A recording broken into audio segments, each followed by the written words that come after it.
Purposely. Your life, God's purpose. Listen at onpurposely.com. Welcome to the Gospel Tech Podcast, a resource for parents who feel overwhelmed and outpaced as they raise healthy youth in a tech world. As an educator, parent, and tech user, I want to equip parents with the tools, resources, and confidence they need to raise kids who love God and use tech.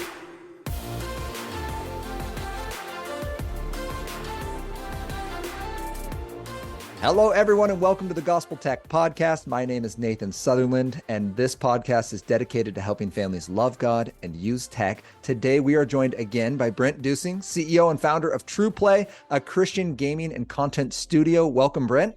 Good to be with you, Nathan. Thank you. And we talked back, episode 161, back in February, about TruPlay Games, the studio you've created to help share the truth of the gospel through video games. And it has been months. You guys are rolling out content as we speak. And so I just want to, give the listeners a quick reintroduction to yourself. Can you tell us a little bit about yourself? What brought you to the spot where you are making Christian games, running a Christian studio, and in this amazing season of releasing your new ideas, your big dreams? Yeah, thanks. It's good news is, we're live. If you're on an iOS device, on an iPhone or an iPad, you can go to the App Store today or go to TruPlayGames.com, sign up, and download TruPlay. We've got a bunch of great video games, some cartoons, some great comics, all for you and your family. We're adding new stuff all the time. We're really excited about it. It's been probably 3 years putting this together, and really trying to bring a whole bunch of content that's just beautiful and excellent, but that also hopefully is a blessing to your family by bringing God's truth right to your children's screen. Yeah, and I guess walk us through that, like why video games as that medium? Because that's something that clicked for me last time. The way I think about it is, we thought about it was, we looked at some statistics. There's things you observe by living in the world, and then there's data that you read, and then when they coalesce, you realize you got to do something about it. So, few statistics: anxiety, suicide, and depression rates are at all-time highs for children. The CDC said 22% of children in the last year have seriously considered suicide. But yet we're in the most prosperous society in the history of mankind. And the story is always, you just need more money, the government should give you more money, and this and this. Well, if that was true, we wouldn't have depression rates at all-time highs for children, right? Secondly, the average male is exposed to pornography when he's 11 years old. And when we started, it was actually 13 years old. So in just a few years, it's continued to get worse. Another statistic is only 32% of children believe in God without a doubt, compared to 62% of people over 40 in America. So the point is, for our children, there's less and less and less belief in God. There's more fear, there's more anxiety, there's more exposure to, awful sexual content. And you ask yourself, wow. So the other shocking statistic is the average child is on a screen 52 hours a week. And they're only at church 30 minutes a week, because only half of kids go to church, and those that do are there for an hour. And so there's 30 minutes. So you're getting 50 hours plus a week of content that's often toxic.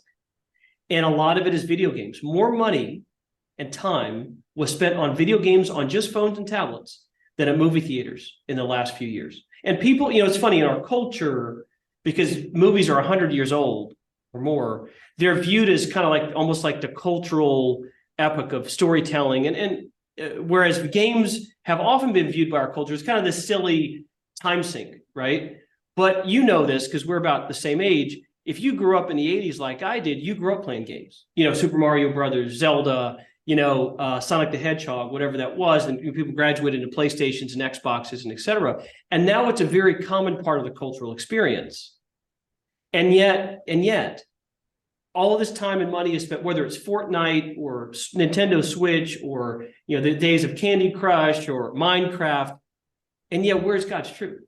Where's a message to a child that God loves them, that they have a purpose, that they're fearfully and wonderfully made, that there's hope, and that there's hope in the name of Jesus? And that's why we started with video games. It's a huge undertaking, and I'm not aware of another group doing what you're doing right now. That you're the tip of the spear, leading the charge, which has led me to think of, all right, you have an amazing team. Like, you're not designing every one of these games yourself. Like, it's not about me at all. Like, No, can we you have tell a us a little phenomenal bit? team. This is TruPlay has really become a movement. So here's the thing. All of my team, well, most of us are parents. Now, of course, there's a lot of different folks, but there's a spurred by the idea that, look, we're parents too, just like you guys who are listening to this podcast. We're concerned about the future of our children's well-being, the future of their souls, right? And we don't see, all we see is worse and worse and worse statistics and messaging getting pushed on our children. And yet, where can we turn? Where could we turn 3-4 years ago? If I have a child, besides taking him to church, and the local church is wonderful, we need to keep supporting the local church. Yeah. But besides an hour on Sunday and maybe an hour, during the week, what else can you do to give your kids something that they actually want to engage with that contains God's truth? And so we started out, we have a phenomenal team here of people who share the same heart. I mean, our chief product officer, 25 years of experience. I mean, he's made some of the James Bond games at EA. He oversaw the Farmville franchise. For those of you who played Farmville on Facebook, whether you want to admit it or not, our head of engineering, our director of engineering, Temi, if you've ever shopped on Amazon and they say split this order into multiple packages, this part will get here faster. He created that algorithm at Amazon. We have a phenomenal story writing team. One of them has written books with Josh McDowell that have sold over 3 million copies. Phenomenal artists, designers, engineers, just really, really incredibly talented people, but who are also dedicated to do something about the future of our children. And so we have teams that build video games. We have teams that do the writing, because we have digital comics inside the platform. We have people who do animations. And then we have, of course, the team that has to build the platform itself. When I say the platform, TruPlay is an app. Again, you can go to TruPlayGames.com to download it on your phone or your tablet. You download, there's a bunch of content, hours and hours of content, different games, different comics, different videos. And then of course, there's people who have to, make sure the bills get paid, and they're, all the HR stuff too. Yeah. So it's just a wonderful team. It's the best team I've ever had the privilege of leading. And it's a really fun place to show up to work every day. Well, I mean, it sounds star-studded, first of all, and that you're a top-notch game and content facility. Like, this is making excellent content and making excellent content that glorifies God. Yes. Which is super cool. So you coming out with, I mean, a whole host of games. I was kind of rolling through your stuff and the announcements and the website. I mean, Maple and the Forest of Words. It's a platformer game. Little Light, Battle of Eldavar, Isabella and the Discerning Fruits, Ava and the Mirror Truth. And they're not all one type of game. There's puzzle games and RPGs and platformers. I guess my first thought would be, like, how does your team decide, like, on the creative side? And maybe this isn't, like, do they have a big meeting? Is it people just pick passion projects, or, like, is there a... Great question. So we have, what I'll start with is to say there's different, almost like different sections of content. So one world or one section is the Rimverse. So Maple, Lucas, Ava, Benjamin, Oliver. And these are characters, and you probably, if you go to our website, you'll see it. They're, Maple is a little girl who's a bunny rabbit in a tiger costume. Lucas is a skunk in a crocodile robot suit that they made. They're all characters who, of course, they live in this fantastical world, but they live in a world where God is real and the Bible's true, but there's also real evil. And the kids themselves deal with real things kids deal with. Maple is very headstrong. She's a very strong Christian, but she doesn't always pronounce all her words correctly. Some kids don't. Tries to use bigger words than she, stretches to say the big word and mispronounces it, and doesn't really care about other people's opinions. She's going where she's going, and what everybody else says is kind of irrelevant in her mind. Okay. I happen to know people like that. There are, Lucas, his brother died a year ago, and he was his best friend. It was his twin, and he's having a really hard time processing it. And by the way, he doesn't believe in God. He doesn't know really who God is or what it means, or where his brother is. He doesn't understand. He just knows that he's gone. But he's also a brilliant inventor. He's a little bit on the autism spectrum, and a lot of children are today, but he's very good with his mind, his hands. He's very intelligent. Oliver is Maple's initially reluctant companion in the Forest of Words adventure, and he's adopted. And he has a lot of questions about God. He's not so sure what happened to his original fox parents. He wears a bear costume because he wants to fit in with the bear family. And so, and then there's Ava, whose parents are divorced, and she's getting bullied at school. And that's a hard thing for her to process. she believes in God, but she has to learn in her journey, your identity is not who people tell you what it is, or when they lie to you, you don't have to believe those lies. Your identity is who God tells you who you are, and your truth is you can stand on God's truth. And now there's adventures, and there's bad guys, and there's spaceships and laser beams and monsters, and there's all sword fighting adventures that are told throughout these games and the comics and the cartoons. And by the way, if you're listening, if you subscribe to TruPlay, we're adding new content all the time. We're adding a new comic, a new game, a new video, stuff all the time to add to the collection. So that's first. The second group is more of our from the world of the Bible, right? So we have a game called Stained Glass, where you collect stained glass pieces, you solve these puzzles, the glass pieces form a stained glass window, the window comes to life, and a character from the Bible tells you their story. So Eve talks about what it was like to live in the Garden of Eden. What was it like when I had to look God in the eye, and he said, "Where are you?" And he didn't, God knew where she was. He meant, "Where are you in your heart? Where have you gone?" And how she dealt with those emotions. We're very fortunate and excited to partner with the Action Bible. A lot of you out there probably know the Action Bible. My personal favorite kids' Bible. I've read it to my son since he was 2. We did a deal with them this year where we're putting their digital comics on the platform. Great audio, by the way, sound. They've done a phenomenal job, and they're just a great brand. They've sold millions of copies. So their content, we're adding more comics all the time from them. And there's animated. They're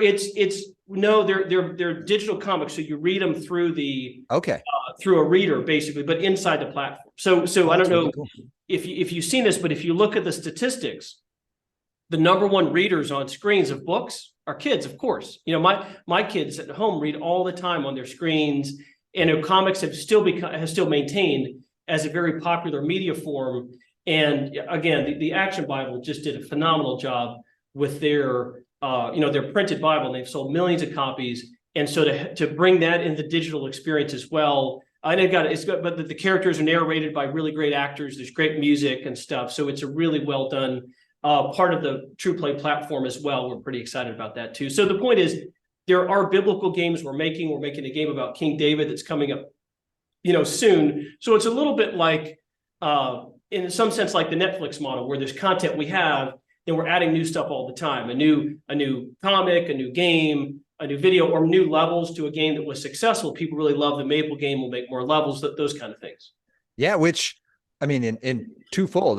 First of all, that's super cool about the Action Bible. My boys both have it. My daughter's not old enough to read it yet, but like 7 and 9, like that's the wheelhouse of that group. And that's amazing content to like help make it a reality. But these aren't just stories, these are accounts. Like these are revealing God's goodness that's made true in Christ. So that's awesome. And it sounds like you guys tackle some heavy stuff. I mean, death in a family, adoption, divorce. Like it's not all butterflies and like, well, as long as you follow Jesus and nothing bad will happen. Like it's all right, where is Jesus in the hard stuff and presented to kids? Like, that's awesome. And I look forward to seeing that, like, as it rolls out and as kids identify with themselves in these stories of like, I can see that, like, maybe God is in my brokenness. Maybe God is in this hardship. And then the other part is, yes, listeners, as we subscribe to these kinds, like our dollars speak. So when we're putting our money towards entertainment and amusement, let's be intentional about where that money goes, what it's funding. Can you tell us a little bit about like the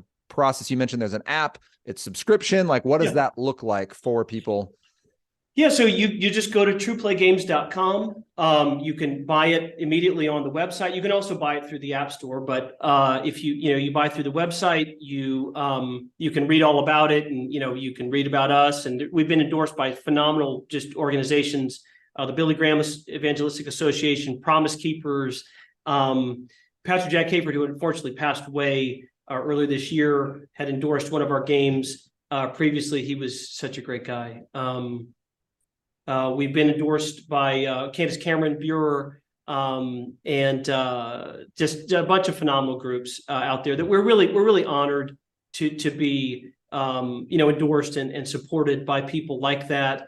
All of us kind of come together. We're saying, hey, look, we're starting this movement where we've got to have great content to speak to children's hearts, and I guess to finish your question. So you just come on, you subscribe, you can pay with your credit card, or you can buy it through the App Store, You subscribe. It's a subscription service, just like if you pay for Disney Plus or Netflix, or you might use ABC Mouse, things, or Duolingo, things like that. You subscribe, you get a family plan. So all, you can have a different account for each of your kids. So they don't have to fight about, you messed up my level, or you used all my coins or anything like that. There's no ads, there's no in-app purchases, there's no chat rooms. We're doing this for the betterment of children. So we take that incredibly seriously. And here's the thing. If you're listening, we need you to support this, because you've got to be part of this movement to see it succeed. We've been blessed we've been well funded by some phenomenal investors, but for like any product, ultimately the customers carry it forward. Whether it was Star Wars or Nike shoes or Teslas, right? Ultimately, it's the customer that winds up driving the success of the company. And for us, although of course God comes first, but for us, there are so many parents that we talk to all the time that are so concerned about the messages their children are getting, about how toxic content has gotten, how badly social media has affected children's brains and self-images, and inappropriate sexual content, all this awful stuff. Okay, so what's the answer? It's hard to say, don't ever use a phone. Don't ever use a tablet. Now, I met a guy, or parent or two, that can do that, and God bless him. But it's hard for the rest of us to do that. Yeah. And what I find all the time is there's all this toxic stuff, and the platforms and the guys, the people who make all this awful things for kids, like, oh yeah, but if parents don't like it, they just shouldn't let their kids use it. Okay, right. There's a hurricane coming to your house. You live on the beach. Hurricane's going to destroy your whole house. What do I do? Oh, don't worry. Just sit at the beach and hold up your hands. You'll be fine. Yeah. That's the message parents get from content makers. No. It's not the parent's responsibility to play whack-a-mole. You don't have 10 hours a day to look over your kid's shoulder every 2 minutes. You need to have an experience you can trust and know that it's not just made with excellence, not just done to be fun, that your kid's going to enjoy, but that you can trust. And so do we deal with difficult things? Yes, we do. Why? Because unfortunately, the world has thrust that on our kids. I wish that half of kids in America didn't grow up in divorced homes, but they do. I did.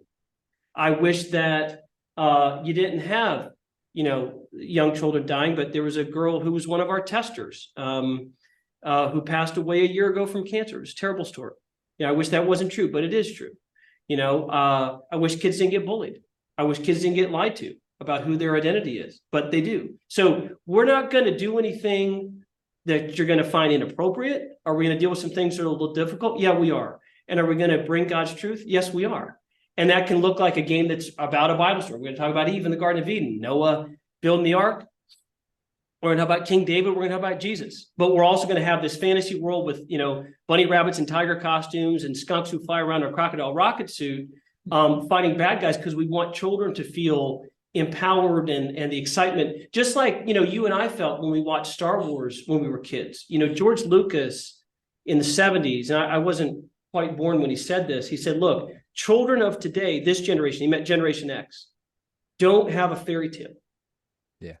They don't. He said, so I'm going to make a fairy tale for them to believe in. And to his credit, I think he made the best, those first three movies, episodes 4, 5, and 6, I think he made the best movie series ever made. But his heart was, I've got to do something positive for kids. Now, for those of us who are Christians, was a Christian? No, but, did good triumph over evil? Yeah. Did a boy grow up to be a man? Yeah. Did he learn, I'm going to stand up and do what's right despite, the odds? Yeah. Is Emperor Palpatine a Satan figure? Yeah, absolutely. Right. So there's a lot of Christian allegory in that movie. And the point is, I think it spoke to and gave a lot of kind of hope and encouragement to a generation. The thing is, I don't see that for my children. That's part of the reason we're doing TruPlay. And which is so encouraging and such an awesome arc to see, even in kids who want to be game designers. That's something I've run into. Well, my kid wants to be a game designer. What do? Right? They don't want to go work on that kind of a game, and to be no, this is going to be a normal thing. Our kids are going to grow up and work in a world. Of course there's Christian games. There's amazing Christian musicians and amazing Christian artists and amazing, sure, you could be a Christian game designer, either working in a public space and carrying God's light and love in there, or actually creating content that represents the Bible. Well, I think just a slightly lighter subject, I want to know two things to finish up our conversation. First is, what's kind of the big, was there an aha or a huge surprise for your design team as you guys have had a dream bringing it to fruition now, like what one thing stands out is kind of the like, whoa, like we know we planned this, but like this is the thing that we are pumped about and really excited as a team. The art, the design, the UI, you can see the product on our website, or if you download it, it's beautiful. It looks better than I thought it was going to look. And the other thing was with Maple and Oliver, the whole Rimverse, the design of those characters. I don't take credit for that. My team, my story writing team built that. But I've been so blown away by the characters, the story. We spend a lot of time developing and crafting story, and then we apply it into our games and comics and videos. So to continue a Star Wars metaphor, if you've seen 7, 8, and 9 and you're a Star Wars fan, you might have been a little disappointed. The story wasn't very congruent. Yeah. And part of the in between each other, even 7 from 8, you're like, what just happened? Exactly. Compared to the Mandalorian, where you can say, oh, okay, they've taken the time to really, Jon Favreau and his team and Dave Filoni, they took the time to kind of really make the story make sense. We've done our best to make this a story that makes sense within context and that unfolds over time. And so but a lot of it is, God has just shown up so many times for us. When you're on something you're called to do, and this is an encouragement for anybody, whether you're a local pastor or whether you're called to, the marketplace or whatever it is. God will he'll surprise you sometimes. He'll open doors that you didn't think would open, or he'll close a door that you needed to have closed.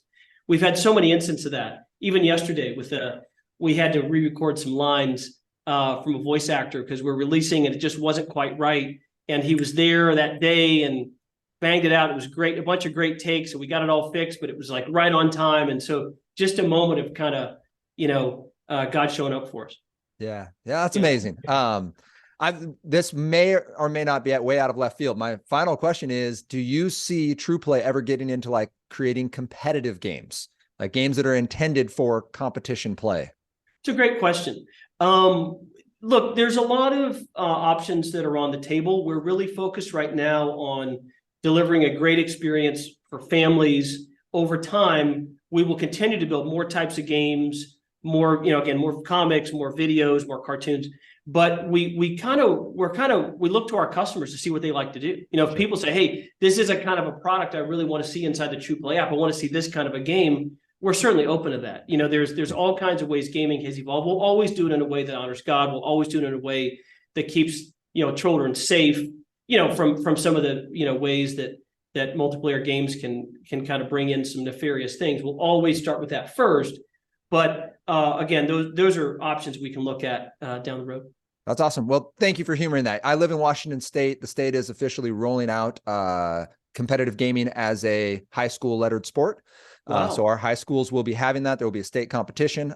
So it's top of mind for me as we think about, all right, like if kids are already going to be in that space, it's encouraged by tax dollars and in our schools, like how do we make it your potential first? Like you're going to be a great citizen, a great student, a great friend, and then you're going to win championships in that order, right? Like, so my head is in that space, and that's why I asked. But thank you so much, Brent, for your time. We can go to TruPlay.com. TruPlay Games. TruPlayGames.com. Mm-hmm. Drop the E. So TruPlay Games. Please, again, if you're out there and this is something you're excited about, we'd love it for you to buy a subscription. We need everybody to join, to be part of this and participate, so we can continue to move forward and build great content for your family and really see a change for this next generation of children. And it's an opportunity to do that. Thank you again for your time, Brent. Appreciate you. Good to see you again, Nathan. Thank you. Yeah, thanks for the conversation. And thank you for listening and being a part of this conversation. If you are interested in this or just want to check out what TruPlay is about, go over to TruPlayGames.com. As Brent just said, it's TruPlay games.com.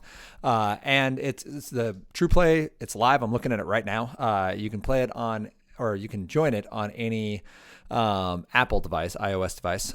It's $12.99 a month. It's going to be billed monthly, so you get basically access to their batch of games. And I'm not telling you have to play this. If you don't play video games, like my kids aren't playing this right now. That is not the point. The point isn't you have to go play these games. The idea that I love about this and what Brent and the TruPlay team is doing is they're using their passion for the Lord and their gifts that God's given them to make something that is going to be a great fit for people that are in this space. Their kids like games, their family enjoys games, and they want digital games that match what their family expects for them to play, and they don't just want to have to, sift through all the junk and the brownies as they're trying to be like, well, this game isn't all bad. Sure. This is what I get the most is when I set out a standard for what games should be and line it up with Philippians 4:8, for example, and people say, but what can we even play? TruPlay Games is going to be an answer to that. Please don't feel like you have to, but if you want to check it out, if you want to share it with friends, if you want to talk about it for, Christmas when the family's going to come over and games are coming out, maybe this is a compromise, or maybe this not a compromise. Maybe this is a solution to the compromises we've been making. It's an idea. So check it out. Thank you for sharing this with friends and for being here for the conversation. And please join us next week as we continue this conversation about how we can love God and use tech.